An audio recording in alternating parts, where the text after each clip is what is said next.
ভিডিওটি দেখার আগে সবার কাছে ছোট্ট একটি রিকোয়েস্ট করতে চাই, প্লিজ প্লিজ প্লিজ যারা ভিডিওটি দেখবেন সবাই একটা করে সাবস্ক্রাইব করে দিবেন। আপনাদের ভালোবাসা পেলে এমন ভিডিও আরও উপহার দিব। ভিডিওগুলো বানাতে অনেক কষ্ট হয়, আমি জানি। ভিডিওটি অনেক মানুষই দেখবেন, প্লিজ একটা করে সাবস্ক্রাইব করে দিবেন। সবাইকে পুরো গল্পটি দেখার জন্য অনুরোধ রইল। আর যারা আমাকে ভালোবাসে তারা একটা করে লাইক করে দেখিয়ে দিবেন। Love you all. তো চলুন আজকের ভিডিওটি শুরু করা যাক। তুমি ব্যবসা সম্পর্কে কতটুকু জানো? আমার এই সব বিজনেস নিয়ে কোনো মাথা ব্যথা নেই। ওই প্রজেক্টটা হারাবার পর আমাদের কোম্পানির একটা বিশাল ক্ষতি হয়ে যায়। আমার দাদা সুইসাইড করেন আর দাদার মৃত্যু সহ্য করতে না পেরে হার্ট অ্যাটাক করেন। একই দিনে একই সঙ্গে আমি আমার দুজন আপন লোক হারিয়ে ফেললাম। রিদিমা দুঃখিত হয়ে তোমার দাদা এবং দাদির জন্য দুঃখ প্রকাশ করছে, কিন্তু তিনি ব্যবসায়িক ক্ষতিগ্রস্ত মেনে নিতে না পেরে ব্যক্তিগত জীবনকে এভাবে হুমকির মুখে ঠেলে দিতে পারেন না।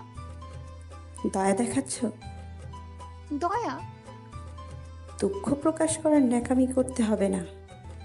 তোমার দাদা এবং দাদির জন্য দুঃখ প্রকাশ করা দয়া?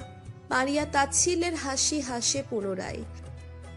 সরি, বলতে বাধ্য হচ্ছি, তোমার দাদা দাদি তোমাকে সঠিক শিক্ষা দিতে পারেননি।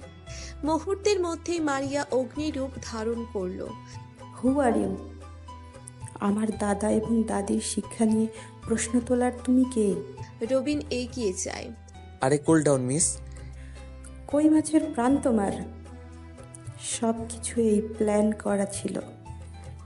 আজ আর আমার সামনে থাকতে না, শুধুমাত্র ওই রকস্টারের জন্য সব চলে গেল।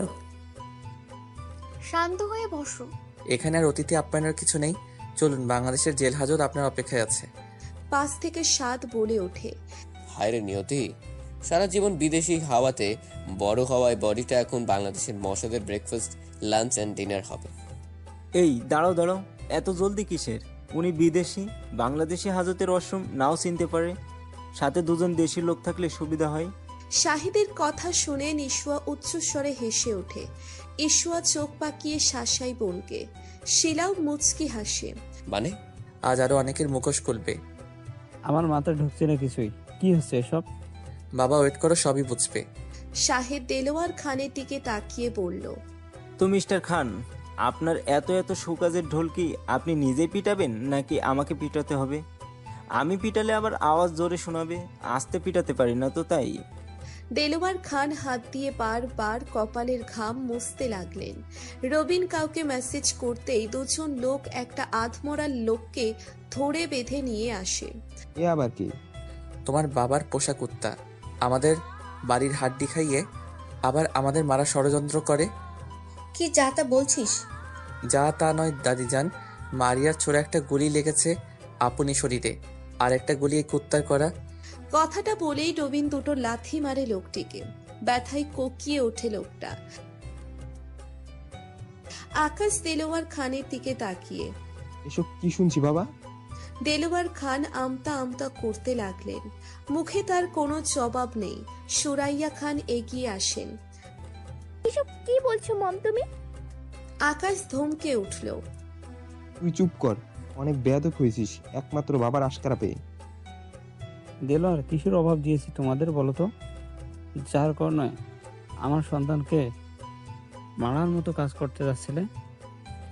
ভাইজান, আপনার দুই ছেলে মেয়েকে আমি নিজের সন্তানের চেয়েও কম ভাবিনি কখনো, অথচ আজ আমার বুক খালি করতে যাচ্ছিলেন। দুধ কলা দিয়ে কাল সাপ পুষেছ মা। আকাশ রিদিমার দিকে এগিয়ে এলে। মাফ করে দে বোন। তুই কেন মাপ চাচ্ছিস? আমার ভাইয়ের খেয়ে পড়ে আমার ভাইকে ধ্বংস করতে মেতে রয়েছ, দেখলে খোদা সহ্য করেনি। তোমার বোকামির জন্য আমি তোমার ছেলে মেয়েদের ভবিষ্যৎ উচ্ছন্নে যেতে দিতে পারি না। কি বলতে চাচ্ছ তুমি বাবা? তোমার মা তো তোমার ছেলে মেয়ে নিয়েই ভাবে না। বাজে কথা কম বলো বাবা। বাবা ঠিকই বলছে, মা যদি আমাদের আপনি ভাবতো আজ আমাদের পাশে থাকতো, পাশ কাটিয়ে অন্যদিকে যেত না। সুরাইয়া খান আজ আর নিজেকে সামলাতে পারল না। সিনথিয়াকে দাঁড় করিয়ে দুগালে লাগামহীন চর মেরে যেতে লাগলেন। ইশুয়া এসে টেনে নিয়ে গেল তাকে। কি করছেন ফুপু? আরে তোরা তো কালসাপ পুছেছিস, আর আমি এই কালসাপটাকে জন্ম দিয়েছি। ভাবতে মরে যেতে ইচ্ছে করে। এইভাবে বলো না সুইট হার্ট। সুরাইয়া খান এগিয়ে আসে শিলার দিকে, টেনে নিয়ে যায় সিনথিয়ার সামনে। এই দেখ, একে দেখেছিস? ওকে আমি পেটেও ধরিনি, পিঠেও ধরিনি। একদিন তোকে, আকাশকে আর সাহিদকে নিয়ে সেখানে ফুটপাতে কুড়িয়ে পেয়েছি। সিনথিয়া রেগে গালে হাত দিয়ে, রাস্তার মেয়ের সাথে তুমি সিনথিয়া খানের তুলনা করতে পারো না। শাহিদ এগিয়ে এসে এক চড় মারল সিনথিয়ার গালে। মুখ সামলে কথা বল। ও কোনো রাস্তার মেয়ে নয়। ওর পিতামাতার পরিচয় লাগবে না। ওর এখন ভাইয়ের পরিচয় আছে, সেটাই ওর লিগ্যাল আইডেন্টিটি। দেলোয়ার খান তেতে উঠলেন, আকাশের দিকে তাকিয়ে বললেন, দেখছো তো, বলছিলাম না তোমরা দুইজন তোমার মায়ের কাছে গুরুত্বপূর্ণ কেউ নাও। তার আগে পক্ষের ছেলে আর রাস্তায় কুড়িয়ে পাওয়া মেয়েটাই সব। আকাশ, তুইও কি তাই বিশ্বাস করবি? আমি তোমার চোখে মায়ের মমতা দেখেছি, তোমার শিক্ষা পেয়েছি। কারো কথা কর্ণপাত করছি না মা। মা সবার জন্যই সমান। আকাশ শাহিদের দিকে এগিয়ে যায়। সিনথিয়ার হয়ে আমি ক্ষমা চাচ্ছি ভাইয়া। It's okay. তারপর শিলাকে বুকের সাথে জড়িয়ে ধরে। অনেক কষ্ট বড় হয়েছি, তো কেউ কিছু বললে সহ্য করতে পারি না। একেবারে মায়ের মতো আগলে রেখেছি ওকে। আকাশ গিয়ে শিলার মাথায় হাত বুলিয়ে বলে, আমিও তো ওর ভাই। আমার বোনকে আমি আদর দিতে পারি না? শাহিদ চোখ দিয়ে ইশারা করতেই আকাশকে জড়িয়ে ধরে শিলা। আকাশ এক প্রাণবন্ত হাসি উপহার দিল তাকে। এইভাবে একসঙ্গে যদি তোদের মানুষ করতে পারতাম, এর মায়ের বুকটা জোড়াতো।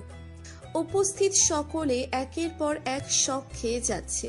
কত সম্পর্কের প্যাচ খুলছে আজ। সবাই অবাকের চরম পর্যায়ে। শিলা অনেকদিন পর সুরাইয়া খানের বুকের উপর ঝাঁপিয়ে পড়ে হাউমাউ করে কেঁদে ওঠে। সুরাইয়া খান মাথায় হাত বুলিয়ে, পাগলি মেয়ে, কাঁদিস না। রবিন দেলোয়ার খানের দিকে তাকিয়ে, তো মিস্টার খান, এখন আপনার সহজ স্বীকারোক্তি সবার সামনে উপস্থিত করুন। ছোটবেলায় শাহেদ, শিলা, আকাশ আর সিনথিয়ার নামে আমার শ্বশুর মানে তোমাদের দাদাজান অর্ধেক সম্পত্তি উইল করে যান, আর বাকি অর্ধেক সম্পত্তি রবিন রিদিমার নামে উইল করা হয়। কিন্তু আমার ছেলে মেয়ে শুধু আকাশ আর সিনথিয়া, তাদের প্রাপ্য সম্পত্তিতে আমি শাহেদ আর শিলার ভাগ কিছুতেই মেনে নিতে পারছিলাম না। আর তাই আপনি আমাকে মিথ্যে অপরাধে চোর বানিয়ে নানাজনের কাছে খারাপ বানিয়ে আমাকে আর আমার এই বোনটাকে রাস্তায় নামিয়ে দিলেন। একটা বারও ভাবলেন না এই অবুঝ বাচ্চাগুলো কোথায় যাবে? এতটা মায়া মমতা আজও নেই তোমাদের প্রতি এই দেলোয়ার খানের হৃদয়ে। সি বাবা, কতটা নিচু তুমি। আমার সবকিছু শুধু আমার নিজের ছেলে মেয়ের জন্য। তাই আমি প্রথমে কৌশলে ওদের এই বাড়ি থেকে বের করে তারপর আমার পিছনে নিজের মেয়েকে লেলিয়ে দিয়ে আমার স্ত্রী হয়ে আমার সম্পত্তি তার নামে করিয়ে নিতে চেয়েছিলেন। সেটা যখন সফল হলো না, তাই আমাকে আর আপনিকে মেরে বাকি অর্ধেক সম্পত্তি সহ মোট পুরো সম্পত্তি নিজেদের নামে করে নিতে চাইলেন কি, তাই তো? হ্যাঁ। এত লোভ সম্পত্তি কখনো আশা করিনি যে গভীর চক্রান্তে আমাদের ফেলবে তুমি। আমার তো বিশ্বাসই হচ্ছে না এসব। আমাদের সাথে এত এত বিশ্বাসঘাতকতা মানা যায় না। এক সেকেন্ড, আরও আছে। উনি দেশের একজন কুখ্যাত ডায়মন্ড স্মাগলার। তার জন্য ওনাকে গ্রেপ্তার করার পারমিশন আছে আমাদের কাছে। কোনো প্রুফ আছে? না থাকলেও আমি দেব তোমার সকল অপকর্মের প্রমাণ। দেলোয়ার খান চেঁচিয়ে ওঠেন, সুরাইয়া, চিৎকার করো না বাবা। তোমার এত এত অপকর্মের এতটুকু সাজা পাওয়া তোমার প্রাপ্য। রবিন দুজন লোককে ইশারা করে। Address them. সিনথিয়া, দেলোয়ার খান আর মারিয়াকে নিয়ে যাওয়া হলো। সবাই এতক্ষণের ঘটে যাওয়া সকল ঘটনায় বিস্মিত। সবই বুঝলাম, তবে শাহেদ ভাইয়া আর রবিনের ব্যাপারটা বুঝতে পারছি না এখনো। তোমার বর একজন মাফিয়া গ্যাংয়ের সভাপতি। হোয়াট? কি বলছিস? একদমই তাই। রবিন মুখ মলিন করে, মোটেও না, আমি আইনের লোক। আমার সাথে মিথ্যা বলিস না, আমি আগে থেকে সবটা জানি। তুমি ভুল ভাবছো। রিদিমা শাহেদের দিকে তাকিয়ে, Am I right? শাহেদ ভ্যাবা চাকা খেয়ে গেল, আমতা আমতা করে বলল, আসলে মিথ্যা বলার চেষ্টা করিস না ভুলেও। তোর আর রবিনের যে কয়টা গ্যাং আছে এই শহরের সব কটা, ক থেকে চন্দ্রবিন্দু সব পর্যন্ত আমার জানা। রবিন, কি আর করার বলে দাও। রবিন চোখ দিয়ে ইশারা করে। আরে আপনি, তুমি ভুল ভাবছো। আমি আর শাহিদ ভাইয়া একই ডিপার্টমেন্টে কাজ করি। রিদিমার কাছে আসতেই রবিনের কান চেপে ধরে রিদিমা। তাই না? আমি জানি না ভেবেছিস? তোর মাফিয়া গ্যাং একটা অপরাধী ধরে সাজা দেয় আর সাহেব আইনের লোক হয়ে সেটাকে ধামাচাপা দেয়। রিদিমা শাহিদের দিকে তাকিয়ে, তোর লজ্জা করে না রে ওর সঙ্গ দিতে? ও মোটেও অপরাধ করছে না, ও শুধু অপরাধীর শাস্তি দিচ্ছে। তাই বলে ধরা পড়লে নিজেকে স্পেশাল অফিসার বলে চালিয়ে দিচ্ছে। It's not fair. বাবা কি বুদ্ধি। সবার এমনই আলোচনার মধ্যে নক পড়ল দরজায়। সবাই দরজায় তাকাতেই নয়নের দেখা মিলল। আরে নয়ন, আয় আয়। কেমন আছেন আপু? এই তো ভালো। ইশিয়া, চলো তো, সবার জন্য খাবার সার্ভ করি টেবিলে। মেয়েটা এসে যাবত কিচ্ছু খায়নি। ঈশ্বর রবিনের দিকে একবার আর চোখে তাকালো। রবিনেরও চোখে চোখ পড়ে যায়। রবিন মনে করে, তোর কপালে আজ অনেক দুঃখ আছে রে রবিন। ঈশ্বর দিতি বেগমের দিকে তাকিয়ে, চলুন মা। সবাই আড্ডায় ব্যস্ত হয়ে পড়তেই নয়ন এগিয়ে আসে রিদিমার কাছে। রিদিমা কপাল ভাঁজ করে তাকায়। কিছু বলবি? নয়ন একটা কাগজের টুকরো এগিয়ে দিয়ে, সময় করে পড়ে নিও। রিদিমা হাত বাড়িয়ে কাগজটা নিল।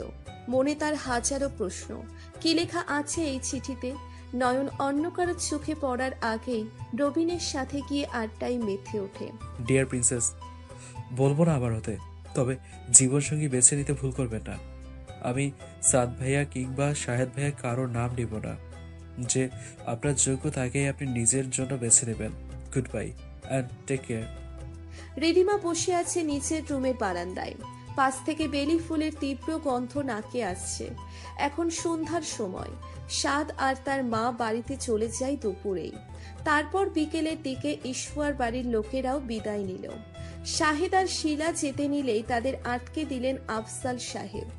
আজ থেকে তারা দুই ভাই বোন মায়ের কাছেই থাকবে। আর কতদিন ছন্নছাড়া জীবন কাটাবে? বাধ্য হয়ে রয়ে গেল দুজনেই। আকাশও খুশি।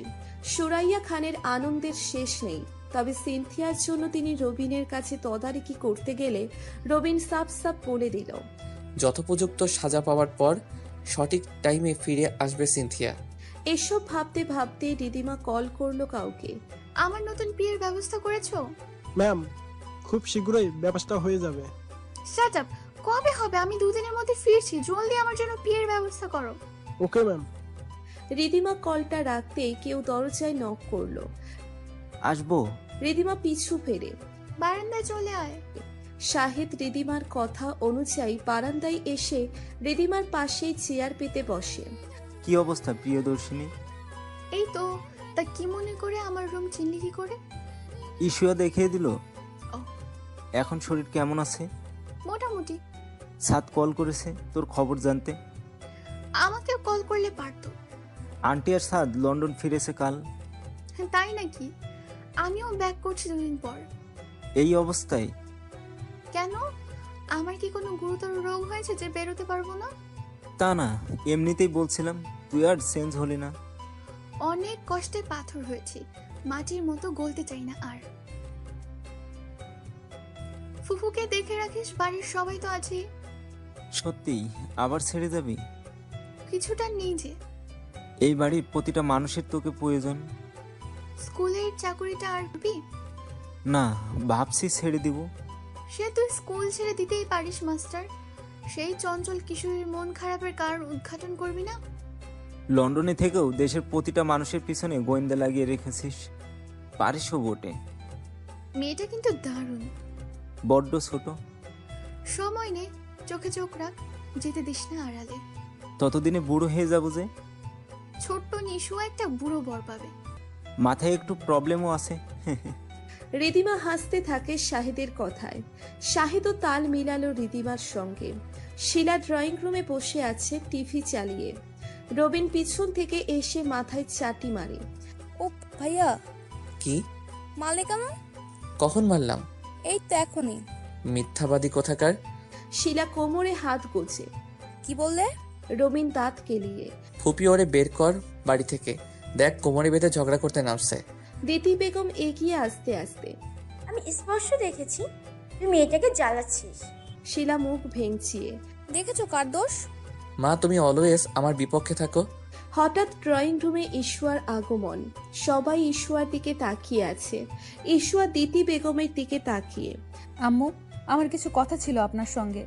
বল। আমি কটা দিনের জন্য বাড়িতে যেতে চাই।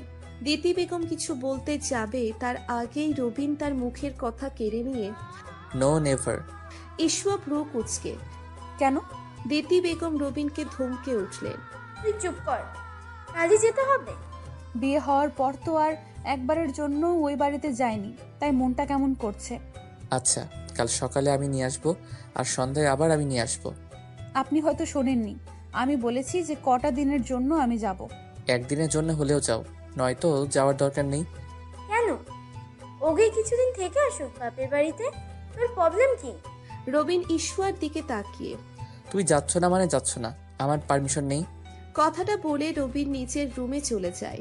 এদিকে ইশুয়া মন খারাপ করে ছাদে চলে যায়।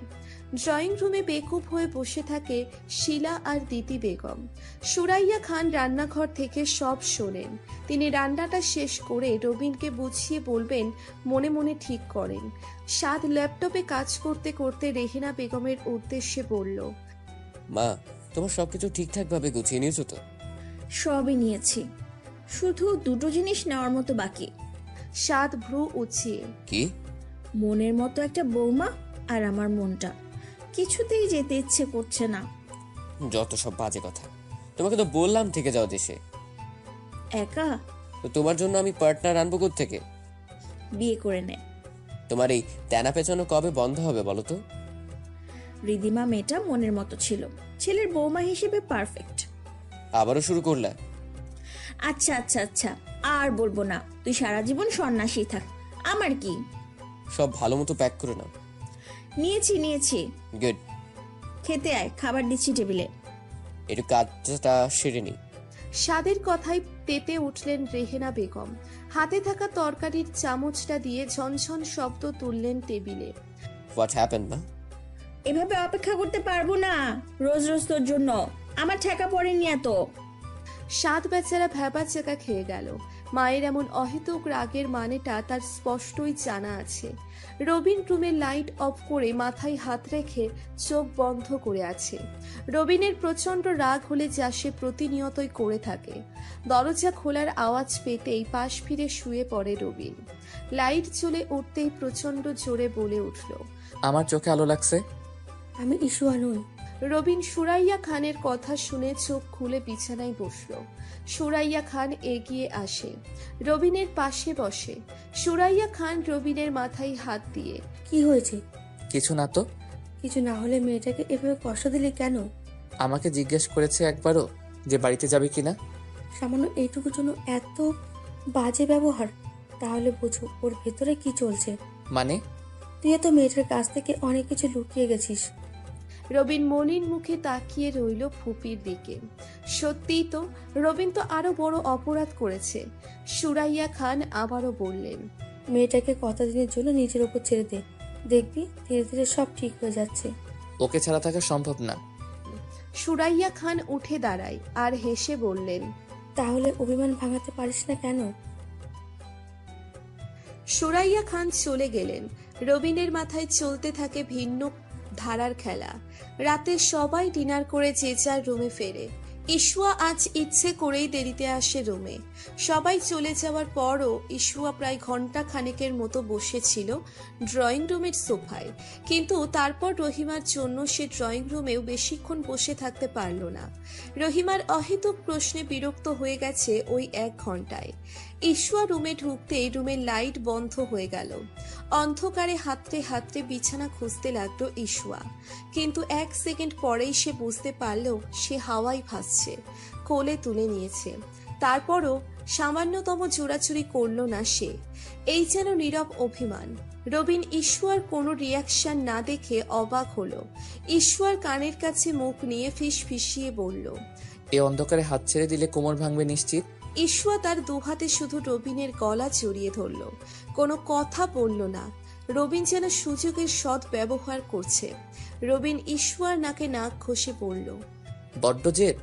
ঈশ্বর চুপ করেই রইল, জবাব দিল না। রবিন এবার ছোট্ট করে একটি কামড় বসিয়ে দিল ঈশ্বর উপরের ঠোঁটে। ঈশ্বর ছোট করে আওয়াজ করল, আহ আরেকটা দিব? মেরে ফেলবো একদম, গন্ডার কোথাকার। রাগ ভেঙেছে? না, বাড়িতে যেতে চেয়েছো কেন? এমনিতেই। সরি, আর কখনো কিছু লুকাবো না তোমার কাছ থেকে। এই যে কানে ধরছি। অন্ধকারের কিছুই দেখা যাচ্ছে না। রবিন ঈশ্বর গাল চেপে ধরে, খুব দেখাতে ইচ্ছে করছে না মিস অধ্যাপিকা? আমার কোনো শখ নেই কাউকে কান ধরতে দেখার। তবে আমার খুব ইচ্ছা আছে। কি? অন্ধকারে বউকে আদর দেওয়ার। ঈশ্বর এবার হাত পা ছোড়াছুড়ি করতে লাগলো। ভালো হবে না বলে দিচ্ছি, ছাড়ুন। নো ছাড়াছাড়ি, আজ আর কোনো কথা শুনছি না।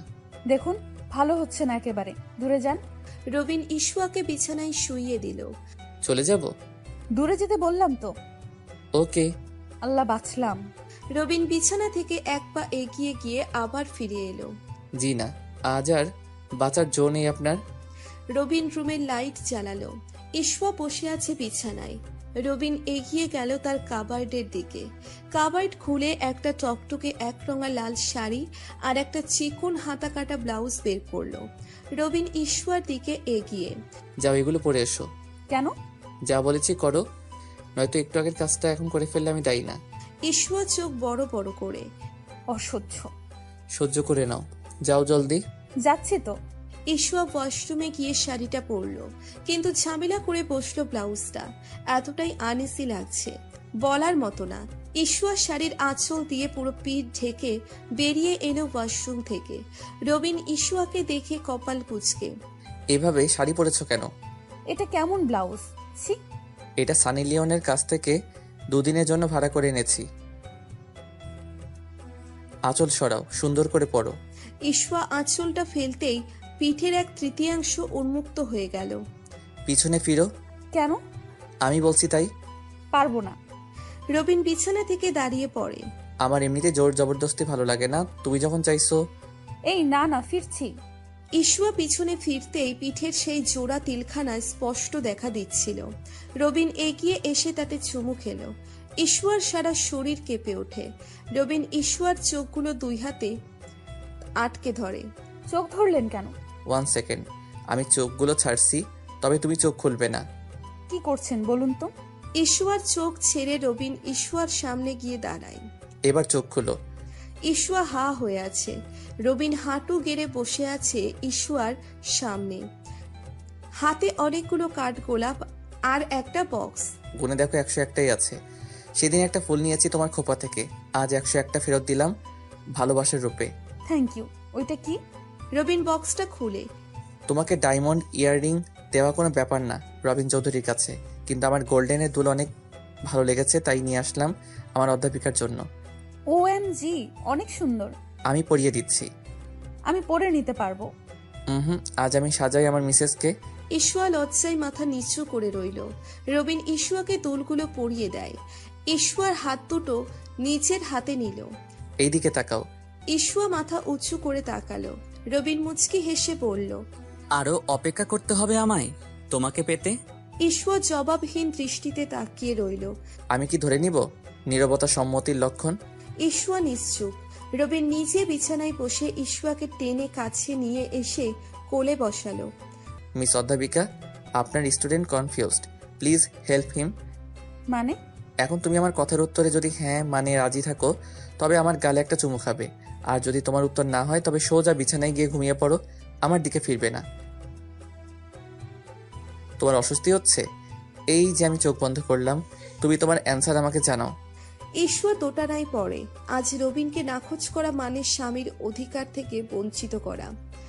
কিন্তু ঈশ্বর ভীষণ লজ্জা লাগছে। কি করবে সে? কি হলো, তোমার উত্তর দেওয়া হয়েছে? ঈশ্বর উঠে গিয়ে রুমের লাইটটা অফ করে দিল। রবিন চোখ খুলল।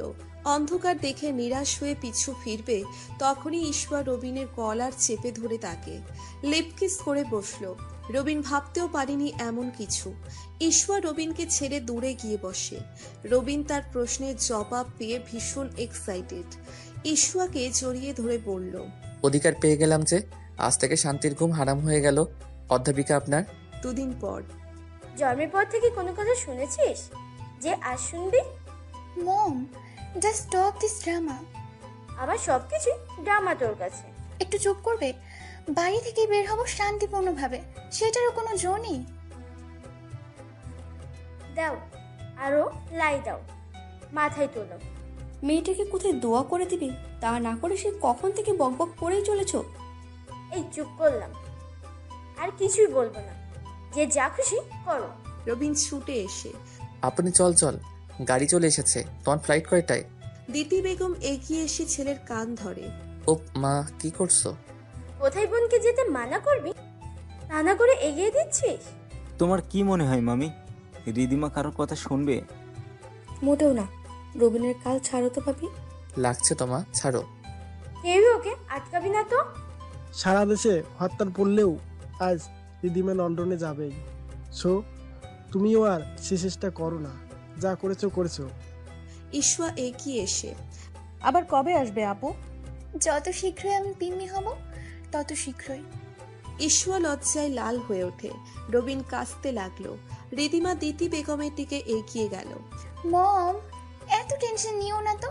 আমি প্রথম কদিন সাদ আর রেহান আন্টির সাথে থাকবো তো, তারপর আবার আগের বাসায় ফিরবো, সম্পূর্ণ সেফটি নিয়ে। I promise you. আচ্ছা, নিজের খেয়াল রাখিস। সবার থেকে বিদায় নিয়ে রিদিমা গাড়িতে উঠে বসে। পাশে রবিন আর শাহেদ। তারা রিদিমাকে এয়ারপোর্টে এগিয়ে দিতে যাচ্ছে। রিদিমার ফোনে কল আসে। হ্যালো বল। তুই রওনা হয়েছিস রিদ? এয়ারপোর্ট যাচ্ছি। ফ্লাইট কয়টায়? 7:35 আমি তোকে এই দেশের এয়ারপোর্ট থেকে ড্রপ করে নিব। আমি তোর বাসা চিনি তো, চলে যেতে পারবো। তার কোনো দরকার নেই, আমি আসবো এয়ারপোর্টে, বললাম তো। ওকে, বাই, রাখছি। ওকে। সাদের ফোন রাখতেই রিদিমা গাড়ি এয়ারপোর্টে এসে থামলো। রিদিমা ফিরে যাচ্ছে তার আগের জীবনযাত্রায়।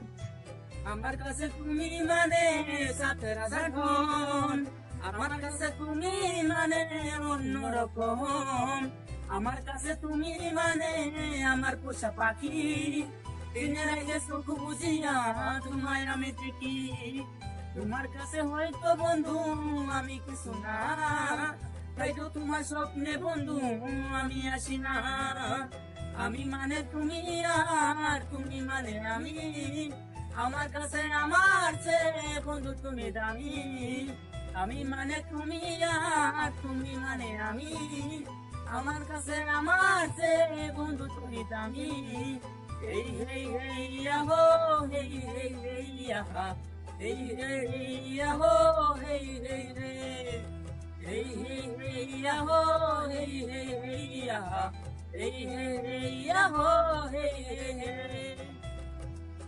গানটা রিদিমা যে বিল্ডিং এ থাকে তার আশেপাশের কোনো বিল্ডিং থেকে ভেসে আসছে। কি আজব ব্যাপার না? লন্ডনের মতো শহরে প্রতিদিন সন্ধ্যার পর একটা করে বাংলা গান শোনা যায়। রিদিমা লন্ডন ব্যাক করেছে আজ 6 মাসেরও বেশি সময় হয়েছে। সাদের ওখানে ছিল 10-12 দিনের মতো। রেহিনা বেগম অনেক চোরাচুরি করেন তাদের সাথে থাকার জন্য, কিন্তু রিদিমার মতো সেলফ ডিপেন্ডেন্ট মেয়ে রেহিনা বেগমের কথাই সম্মতি জানালো না। সে আলাদা বাসায় ওঠে সম্পূর্ণ নিরাপত্তা সহ। এই 6 মাস সে শুভকে অনেক খোঁজার চেষ্টা করেছে। সাদও তাকে হেল্প করেছে এই কাজে, কিন্তু শুভর কোনো হদিশ মিলল না। রিদিমা খুব ভালো করেই জানে শুভ আজও তাকে চোখে চোখে রাখে। রিদিমা আজও শুভর নজরবন্দি হয়েই আছে, কিন্তু এই ছেলেটা ইচ্ছে করেই তার থেকে পালিয়ে পালিয়ে বেড়াচ্ছে। রিদিমা তার সিক্রেট গ্যাং আর রবিনের কাছ থেকে খোঁজ করে জানতে পারে শুভ তার বাবা মাকে লন্ডনের ফ্লাইটেই দেশ থেকে নিয়ে আসে রিদিমা এদেশে আসার কিছুদিন পর, কিন্তু সবকিছু নীরবে করে ফেলেছে শুভ। একটা কাকপক্ষীতেও টের পায়নি শুভর পরিবারের এইভাবে নিখোঁজ হয়ে যাওয়ার পিছনের ঘটনা। রিদিমা কফিতে চুমুক দিতে দিতে গানটা মুগ্ধ হয়ে শুনছিল। রিদিমার ফোনে কল আসাতে তার ধ্যান ভঙ্গ হলো। হ্যালো ইসওয়া, কেমন আছো আপু? তোমার কি খবর বলো? ডক্টরের কাছে গিয়ে চেক আপ করেছো তো? হুম। এমন বোকামি আর করো না। তুমি এভাবে অসতর্ক হয়ে চললে তোমার সঙ্গে সঙ্গে আরো দুজনের রিস্ক আছে। তুমি খবরটা পেয়েছো? হ্যাঁ, রবিন আমাকে বলেছে। আমি ডাবল প্রিন্সেসের পিম্মি হতে যাচ্ছি। নিজের দিকে খেয়াল রেখো, ভালো থেকো। ওকে, রাখছি। আপু। হ্যাঁ বল, কিছু বলবে? না মানে শুভর কোনো খোঁজ? 6টা মাস ধরে চেষ্টা করলাম তো অনেক। আমি আর টাইম ওয়েস্ট করতে চাচ্ছি না। আমার অনেকটা সময় এমনিতেই নষ্ট করে ফেলেছে। না আসলে তোমার ভাইয়ের চোখে সবসময় বন্ধুত্ব ভাঙার কষ্টটা দেখি তো, তাই ভালো লাগে না। সব ঠিক হয়ে যাবে। এই শরীর নিয়ে এত টেনশন করো না তো। ওকে, টেক কেয়ার। বাই। রবিন আর ঈশুয়ার যমজ মেয়ে হতে চলেছে। ঈশুয়া আজ সিঁড়ি দিয়ে নামার সময় হঠাৎ পড়ে যায়। খুব বেশি উপর থেকে না পড়ায় ততটা ক্ষতি হয়নি। তারপরও ডক্টর দেখাতে নিয়ে যায় রবিন। রান্নাঘরে কাজ করছিল সুরাইয়া খান। শিলা এসে দাঁড়ালো তার পিছনে। মা, হ্যাঁ চল। বেগুনি খাবো। দাঁড়া, আমি ইসুয়ার জন্য আগে স্যুপটা বানাই, তারপর তো বেগুনি করে দিচ্ছি। এর মধ্যেই সিনথিয়া দৌড়ে রান্নাঘরে ঢোকে।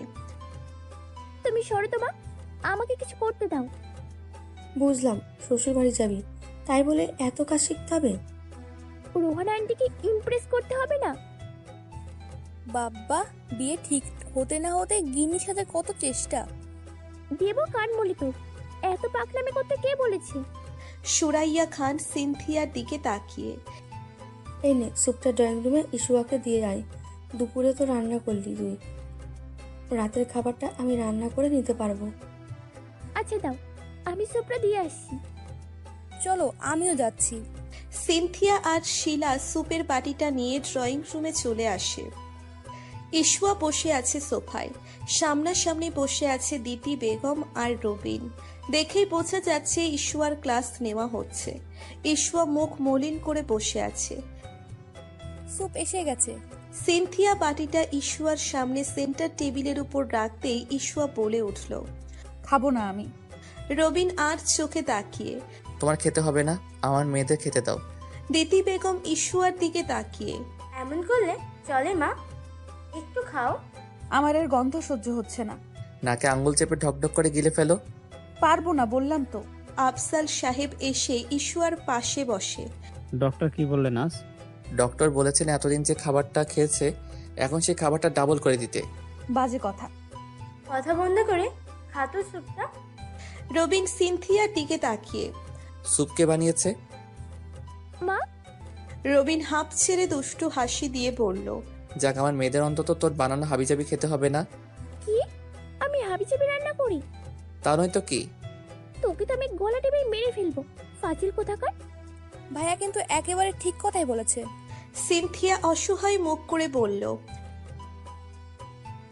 রবিন, ইশুয়া আর শিলা উচ্চস্বরে হেসে ওঠে। আফসাল সাহেব ভ্রু কুচকে বলে, মেয়েটাকে এভাবে জ্বালাচ্ছিস কেন তোর অর্ডার দিতে? সত্যিই তো, ওই একটু রান্না শিখতে চাইছি। তোদের জন্য শান্তি মতো সেটাও করতে পারবে না। যখন তোদের ছেড়ে চলে যাব তখন মিস করবি, তখন চাইলেও দেখা করতে পারবি না।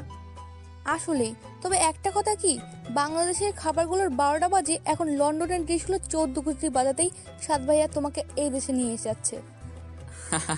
একদম রাইট। দূর, আমি গেলাম, তোদের সাথে আর কোনো কথা নেই। সিনথিয়া অভিমান করে চলে গেল। হ্যাঁ, সিনথিয়ার সাজা মওকুফ করা হয়েছে 2 মাস পরই, কারণ তার কোনো গুরুতর অন্যায় ছিল না। শোধরানোর জন্য তাকে 2 মাস হাজতে কাটাতে হয়। সিনথিয়া নিজেকে অনেকটা সংশোধন করে ফেলেছে। তার ভালো আচরণের জন্য তাকে ছেড়ে দেওয়া হয় কারাগার থেকে। রেহিনা বেগম সাদের বিয়ে নিয়ে এবার বাড়াবাড়ি রকমের পাগলামি করতে থাকেন। 3 দিন 3 রাত না খেয়ে অসুখ বাঁধিয়ে বসলেন। সাদ আর অমত করেনি। রেহিনা বেগম যাকে পছন্দ করবেন তাকেই বিয়ে করে ঘরে তুলবে বলে দিয়েছে। রেহেনা বেগম বাঙালি মেয়েকেই বৌমা হিসেবে চায়, তাই তিনি আবারও কয়েকদিনের জন্য দেশে আসেন ছেলের জন্য মেয়ে খুঁজতে। দেশে এসে একা মানুষ কোথায় থাকবেন, তাই রিদিমাদের বাড়িতেই ওঠেন তিনি। সিনথিয়াকে দেখে তিনি অবাক হলেন। আগের চেয়েও অনেক পরিবর্তন আসে তার আচরণে। পোশাক আশাকেও অনেকটা শালীনতা এসেছে। ভদ্র স্বভাবের মিষ্টি মেয়ে হয়ে উঠেছে সিনথিয়া, তাই তিনি মেয়ে খোঁজার মতো বোকামি করলেন না। রেদিমাদের বাড়িতে থেকে সিনথিয়াকে কিছুদিন গোপনে গোপনে পর্যবেক্ষণ করলেন। তারপর আফসাল সাহেব আর সুরাইয়া খানের কাছে সিনথিয়া এবং সাদের বিয়ের প্রস্তাব রাখলেন। সাদ নিঃসন্দেহে ভালো ছেলে, তারা আর অমত করলেন না। সিনথিয়ার মনেও সাদের জন্য একটু সফট কর্নার ছিল আগে থেকে। এখন বিয়ের কথা শুনে সে কিছু বলল না। রিয়াকশন করেছিল সাদ, শেষমেশ কিনা সিনথিয়া আর মেয়ে পেল না তার মা। কিন্তু রিদিমার কথা মতো সাদও আসে কয়েকদিনের জন্য বাংলাদেশে। সিনথিয়াকে বোঝার জন্য কিছু সময় দেয়। সিনথিয়ার সঙ্গে অনেকটা সময় স্পেন্ড করে সে। তারপর ধীরে ধীরে সাদও বুঝতে পারে আসলেই মেয়েটা অনেক চেঞ্জ হয়ে গেছে। তারপর দুই পরিবারের মতানুযায়ী বিয়ের ডেট ফিক্সড হয়। সিনথিয়া বলে সে আগে সংসারের সকল কাজ শিখবে, তারপর শ্বশুরবাড়িতে পা রাখবে। এতে সাদ আর সিনথিয়া দুজনে দুজনকে চেনার আরেকটু সময় পাবে। সিনথিয়ার কথায় সাদ আর রেহিনা বেগম বেশ খুশি হলেন, মেনেও নিলেন। ব্যাস, সিনথিয়া সারা দিন ভর কাজ শিখছে নিজের সংসারের জন্য, আর রাতে তার উঠবি হাজবেন্ডের সাথে জমিয়ে প্রেম করছে। যেতে যেতে 9 মাসে পা দিল ইশুয়া আর তার সন্তানরা। আজ ইশুয়ার ডেলিভারি ডেট। বাড়িতে সবাই আজ যে যার কাজ ফেলে সারাক্ষণ ইশুয়াকে চোখে চোখে রাখছে। আজ সকাল সকাল নিশুয়াও চলে এসেছে বোনের কাছে। ইশুয়া সবার চক্ষু বন্দি আজ। নিশুয়াকে ইশুয়ার কাছে বসে থাকতে নির্দেশ দিয়েছে তার মা। ইশুয়া অস্বস্তিতে একটু কপাল ভাঁজ করেও শান্তি পাচ্ছে না। কি হলো? শরীর খারাপ লাগছে? আন্টিকে ডাকবো? ভাইয়াকে ডাকবো? কি হলো বলো? তুই চুপ করে বসে পাহারা দেওয়ায় হলে দে, একটা কথা বলবি তো তোর জিভ কেটে সিন্নি রাখবো। নিশুয়া মলিন মুখে। আচ্ছা, তবে খারাপ লাগলেই বলবে কিন্তু। ইশুয়া বেচারি এতটা কড়া পাহারায় আছে যেন নিঃশ্বাস নিতেও অসুবিধে হচ্ছে। হঠাৎ ইশুয়ার রুমে প্রবেশ করলো শাহেদ। আসবো? আসেন ভাইয়া। শরীর ঠিকঠাক তো? আলহামদুলিল্লাহ ভালো। তবে শরীর একটু খারাপ হলে কাউকে না কাউকে জানাবে। ভাইয়া আপনিও? আমার আর ভালো লাগছে না। সারা দিন আপনার ভাই পাহারা দিল, এখন এই হতচ্ছাড়ি উগান্ডাকে রেখে গেছে মা। আমি একটু কমফোর্টেবল ফিল করব তার জো নেই। শাহেদ আর চোখে নিশুয়ার দিকে তাকাতেই নিশুয়ার চোখে চোখ পড়ে গেল। নিশুয়া অন্য দিকে ফিরে গেল। আমার জন্য 1 গ্লাস পানি নিয়ে আসো তো। নিশুয়া ভ্রু কুচকে। কাকে বলছেন? কাকে আর তোকে? যা পানি নিয়ে আয়। আম্মু, আন্টির আর ভাইয়ার করা নির্দেশ, তোমাকে 1 সেকেন্ডের জন্য চোখের আড়াল করা যাবে না। এখানে আমি আসি তো, এত বেশি তোমাকে বুঝতে হবে না। যাও পানি নিয়ে এসো। শাহিদের ধমকে নিশুয়া উঠে গেল। মুখটা বাংলার পাঁচ করে রুম থেকে বেরিয়ে গেল সে। ইশুয়া আর শাহেদ হেসে উঠল। তোমার বোনটা এমন কেন? আপনার ছাত্রী এমন কেন সেটা আপনিই ভালো জানতে পারবেন। আমার সাথে চালাকি করা হচ্ছে? মোটেও না। হঠাৎ ইশুয়ার তলপেটে মোচড় দিয়ে ওঠে। ব্যথায় কুকড়ে ওঠে সে, কিন্তু সামনে থাকা বড় ভাইয়ের সামনে লজ্জায় সে স্বাভাবিক থাকার চেষ্টা করে। শাহেদ বেচারা পুরুষ মানুষ, মেয়েলি ব্যাপারে সে নিতান্তই অজ্ঞাত। সে ইশুয়ার সামনে বসে রইল। দিতি বেগম আর সুরাইয়া খান এসেছেন ইশুয়ার খোঁজ করতে। এসে তার চোখ মুখ দেখে তাদের যা বোঝার ছিল বুঝে নিয়েছেন। সুরাইয়া খান শাহেদের দিকে তাকিয়ে বলল, একটু ড্রয়িং রুমে যা তো। কেন? যেতে যখন বলছে যা না। শাহেদ চলে যেতেই ইশুয়ার চোখ মুখের রং পাল্টে গেল। কপাল দিয়ে সমানে ঘাম ঝরতে লাগলো। দিতি বেগম ইশুয়ার পাশে বসেই রবিনকে কল দিলেন। কোথায় তুই? বাসার আশেপাশে আছি নয়নের সাথে। জলদি আয়, গাড়ি বের কর। এক্ষুনি আসছি। রবিন জলদি ফোন কেটে নয়নকে নিয়ে বাসায় আসে। দিতি বেগম আর সুরাইয়া খান ইশুয়াকে নিয়ে নিচে নেমে আসলেন। সিনথিয়া আর শিলা এগিয়ে আসে। নিশুয়া পানির গ্লাস হাতে এগিয়ে এসে, কি হয়েছে? হসপিটালে নেওয়ার সময় হয়েছে, তোমার আম্মুকে ফোন করে খবরটা দিয়ে দাও। আচ্ছা আন্টি। দিতি বেগম, রবিন, সিনথিয়া ওরা তিনজনে ইশুয়াকে নিয়ে হসপিটালে যায়।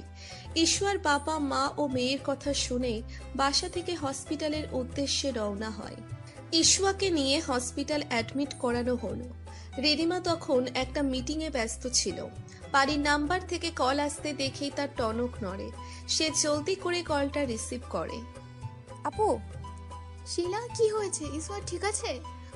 এখনো খবর জানি না, তবে হসপিটালে এতক্ষণে বোধহয় অ্যাডমিট করা হয়ে গেছে।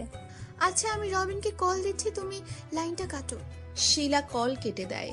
রিদিমা মিটিংটা জলদি শেষ করে। রবিনের নাম্বারে কল দিতেই রিসিভ করে রবিন। কি অবস্থা? ওটিতে নিয়ে গেছে, আমার খুব টেনশন হচ্ছে। আল্লাহ ভরসা। মা আছে তো? মা, সিনথিয়া, জুমা আন্টি আর তারেক আঙ্কেলও আছেন। ঠিক আছে, অপেক্ষা কর, ভয়ের কিচ্ছু নাই, আমাকে আপডেট জানাস, অপেক্ষায় আছি। আচ্ছা। রবিনের চোখ দুটো লাল হয়ে আছে, চুলগুলো উস্কো খুস্কো, চেহারায় ক্লান্তির ছাপ। প্রায় 2 ঘন্টা পর একজন নার্স এসে দুটো নাদুস নদুস মেয়ে রবিনের সামনে ধরলো। আপনার মেয়ে? রবিনের হাতগুলো কাঁপছে, তার হাতে যেন কোনো শক্তি পাচ্ছে না। দিতি বেগম এগিয়ে এলেন। একটা মেয়েকে দিতি বেগম নিজে নিলেন আর অন্য মেয়েটা ঝুমা বেগম নিলেন। নার্স, আমার ওয়াইফ। ওনার এখনো জ্ঞান ফিরেনি। কখন ফিরবে? কিছুক্ষণ অপেক্ষা করুন, দেখা যাবে? কেবিনে দেওয়া হলেই দেখতে পারবেন। মেয়েদের কোলে নিয়ে দাদি নানির আনন্দের সীমা নেই। রবিন তার অধ্যাপিকার জ্ঞান ফেরার অপেক্ষায় বসে আছে। সে তার অধ্যাপিকার সর্বোচ্চ সুস্থতা কামনা করছে মনে মনে। নিশুয়ার চিল্লাচিল্লিতে সারা চৌধুরী বাড়ি কেঁপে ওঠে। সুরাইয়া খান কিছু কাজে বাইরে গিয়েছিল, শিলা বাসার ছাদে। নিশুয়া যখন সিঁড়ি দিয়ে নামতে নামতে চিল্লাচ্ছিল, তখন শাহেদ এগিয়ে এলো। কি হলো? এভাবে লাফালাফি করার মানে কি? আমি আন্টি হয়ে গেছি। বুঝলাম আন্টি হয়েছেন, কিন্তু যেভাবে লাফাচ্ছেন হাত পা ভেঙে হসপিটালে ভর্তি হতে হবে। আমার অনেক খুশি লাগছে। কেন? দুইটা ভাগ্নে পড়ি। ওফস, হাই খোদা। কখন বাসায় ফিরবে? আমার আর তর্স হয়েছে না। শাহিদের পকেটের ফোনটায় ভাইব্রেশন হচ্ছে। কলটা ধরতেই রিদিমার কণ্ঠ ভেসে এলো। হ্যাঁ রে, কি অবস্থা? রবিন অনেক টেনশনে আছে, তাই ওকে কল করার সাহস পাচ্ছি না। তো ডাবল প্রিন্সেস এসে গেছে পৃথিবীতে। ইসওয়ার কি খবর? ওটা তো জানি না, আমি জেনে কল ব্যাক করছি তোকে। আচ্ছা। 5 বছর পর লন্ডনের রাস্তা দিয়ে একটা সাদা ধবধবে ফর্সা গায়ের রঙের পুচকি হেঁটে যাচ্ছে। পেছন থেকে কেউ একজন ডাকলো ওকে। এই লিটল প্রিন্সেস। আমি? হ্যাঁ গো প্রিন্সেস, তোমাকে ডাকলাম। আপনি কি আমার পরিচিত? যদি বলি আমি তোমাকে চিনি, তবে তুমি আমাকে কখনো দেখোনি। তাহলে আপনি আমার অপরিচিত? খুব পাকা তুমি চকলেট। নো, অপরিচিত কারো কাছ থেকে কিছু নিতে নেই। কেন? যদি আপনি আমাকে কিডন্যাপ করেন? আগুন তো ভেবাজাকে খেয়ে গেল। কে বলেছে? আমার পিম্পি অপরিচিত লোকদের থেকে দূরে থাকতে বলেছে। লোকটা মেয়েটার গাল টেনে দিল। একেবারে পিম্পির মতো হয়েছ। আমার পিম্পিকে আপনি চিনেন? চিনবো না কেন? তোমার পিম্পি হলো বড় প্রিন্সেস আর তুমি হলে লিটল প্রিন্সেস। আপনি কে? ধরো আমি তোমার ভালো আঙ্কেল। ভালো আঙ্কেল? ভালো আঙ্কেল কি কারোর নাম হয়? তোমার নাম কি প্রিন্সেস? ইরা। ইরা চৌধুরী। চকলেট নেবে না ইরা? নেওয়া বারণ। লোকটা হেসে উঠে দাঁড়ায়। ওকে, বাসায় যাও, তোমার পিম্পি অপেক্ষা করছে তোমার জন্য। মেয়েটা কপালে হাত দিয়ে। আজ তো পাপ্পা আর মাম্মা ও আসার কথা, আমি ভুলে গেছিলাম। বাই ভালো আঙ্কেল। কথাটা বলেই ইরা ছুটে গেল। 10 পা এগিয়ে গেলে সামনে যে বাড়িটা আছে সেটাতে ঢুকে পড়ে মেয়েটা। কিন্তু ইরার শেষের কথাটুকু যে আগন্তুকের চোখে পানি উপহার দিল, সেটা কি ওই 5 বছরের ছোট্ট বাচ্চাটা বুঝেছে? তুই এসছিস দোস্ত, তোকে একটিবার দেখতে পাওয়ার আকাঙ্ক্ষা আমার পূর্ণ হবে তাহলে। রিদিমা, সাদ, সিনথিয়া, ইশুয়া আর রবিন বসে আড্ডা দিচ্ছিল। রিদিমা রবিনের দিকে তাকিয়ে, ইরা তোকে দেখলে অনেক খুশি হবে। আপু এখনো আসলো না যে? স্কুল তো ছুটি হয়ে যাওয়ার কথা এতক্ষণে। চলে আসবে, নো টেনশন। আর একজন তার ছোট ছোট হাত দুটো দিয়ে সারা শরীরে ক্রিম কেক মাখিয়ে এগিয়ে আসলো ইশুয়ার দিকে। মাম্মা, আমাকে ভূতের মতো লাগছে তো? সাদ এগিয়ে আসে। আবার পিচ্ছি মামুনিটা ভুস্তার সাথে চাইছে কেন? ইরাকে ভয় দেখাবো। সিনথিয়া, রিদিমা আর সাদ হেসে উঠল। রবিন এগিয়ে এসে কোলে তুলে নিল মেয়েটাকে। ঈশা চোখ রাঙিয়ে, ঈশা একদম না, বোনের সাথে একেবারে দুষ্টুমি করবে না বলে দিলাম। আমি ওকে ভয় দেখাবোই দেখাবো। ঈশা রিদিমার দিকে তাকিয়ে, কি বিচ্ছু দেখলে আপু? এরা একদম রিদিমাপুর মতো হয়েছে। আর ঈশা?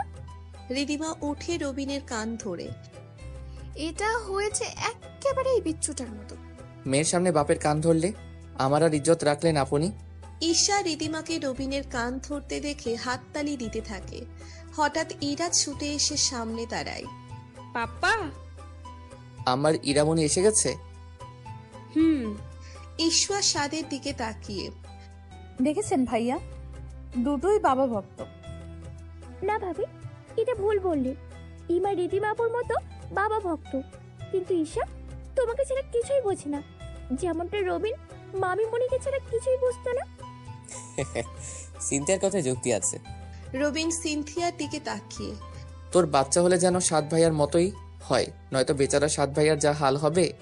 তা যা বলেছ ভাই, আমার মা তোমার বোনের জ্বালায় আমি এমনিতেই অতিষ্ঠ, আর বাচ্চা যদি ওদের কারো মতো হয়, আই হ্যাভ গো। কি বললে? সাদ রবিনের দিকে তাকিয়ে, আমি কি কিছু বলেছি? বলিনি তো। রবিন আর রিদিমা উচ্চস্বরে হেসে ওঠে। রিদিমা রবিনের দিকে তাকিয়ে, ইরাকে যদি নিয়ে যেতে চাস এবার নিয়ে যেতে পারিস দেশে, ওর সব ট্রিটমেন্ট শেষ। এইরকম কথা একদম বলবে না আপু। ও তোমার কাছেই থাকুক, একাকী জীবন আর কত কাটাবে? অভ্যাস হয়ে গেছে যে। এখনো অনেকটা সময় পড়ে আছে আপু। সিনথিয়া এগিয়ে এসে, আপু এবার তো বিয়েটা করে নাও। জীবনটা এমনিতেই চলে যাচ্ছে তো বেশ। বলে কোনো লাভ নেই ওকে। সো এবার তোমাদের সাথে ইরাকে নিয়ে যাও। আমার মতো পরিবার থেকে দূরে থাকুক, আরেকটা রিদিমা তৈরি হোক, সেটা আমি চাই না। এটা আমি করতে পারবো না আম্মু। ইসু তোমার মেয়ে, গত 4 বছরও তোমার কাছে আছে, তো 1 বছরের মাথায় যখন ওর একটা শারীরিক সমস্যা দেখা দিল, তখন ওর ট্রিটমেন্টের জন্য তুমি ওকে এখানে নিয়ে এলে।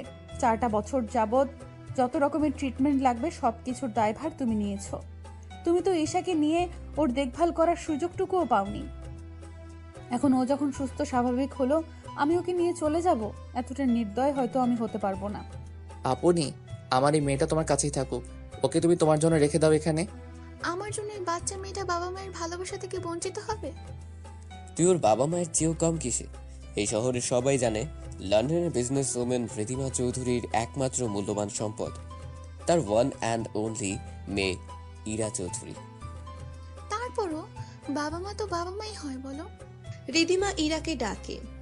ইরা আর ঈশা তখন খেলায় মগ্ন। ফুপু ভক্ত ইরা তখন ছুটে রিদিমার কাছে এলো। ইরা পাপার সাথে দেশে যাবে? না, পাপার সঙ্গে আমি চলে গেলে তোমাকে দেখবে কে? পাকা বুড়ি। শাহিদ চিল্লাতে চিল্লাতে নিচে এলো। মা মা, এইভাবে গন্ডারের মতো চেঁচাচ্ছিস কেন? দেখো তোমার আদরে বৌমা আজকেও আমার সাদা শার্টটাতে কফি ফেলে কি করেছে। নিশুয়া পেছন দিক থেকে এসে, 100 বার ফেলবো, 1000 বার ফেলবো। নিশুয়া মা, এইভাবে বলতে নেই। মা, তোমার ছেলে যে আমাকে জড়িয়ে ধরতে গেছিল, তার বেলায় আমার বউ, আমি জড়িয়ে ধরতেই পারি, এতে সমস্যা কি? আমার হাতে যে কফির কাপ ছিল দেখেননি? আমিও 100 বার কফি ফেলবো। আর একবার ফেলে দেখো খালি, কি করি তোমাকে? কচু করবে। বললাম তো ফেলে দেখো কফি। আবার এই তোরা চুপ করবি? কি কি করিসটা কি? হ্যাঁ, এইভাবে কেউ ঝগড়া করে? নিশুয়া নেকা কান্না করে, আমি এখনই রিদিমা আপুকে ভিডিও কল দিচ্ছি, নালিশ করছি, দাঁড়ান। নিশুয়া সিঁড়ি বেয়ে উপরে উঠতে থাকে। পেছন পেছন শাহিদও ছুটে এলো। নিশুয়া রিদিমার নাম্বারে ভিডিও কল দিল। রিদিমা কল রিসিভ করে। আপু, আজ আবার কি হলো নিশু পিচ্ছি? তোমার বুড়া ফ্রেন্ড আমাকে কিন্তু এবার বেশি বেশি জ্বালাচ্ছে। এবার আমি চলে যাব বাড়িতে। পাশ থেকে শাহিদ বলল, দেখ তোর পিসি ডাইন আজকেও আমার সাদা শার্টটাতে কফি ফেলেছে। রিদিমা তখন রবিন আর ঈশার সামনেই বসা ছিল। রবিন নিশুয়া আর শাহিদের কাণ্ড দেখে হাসছে।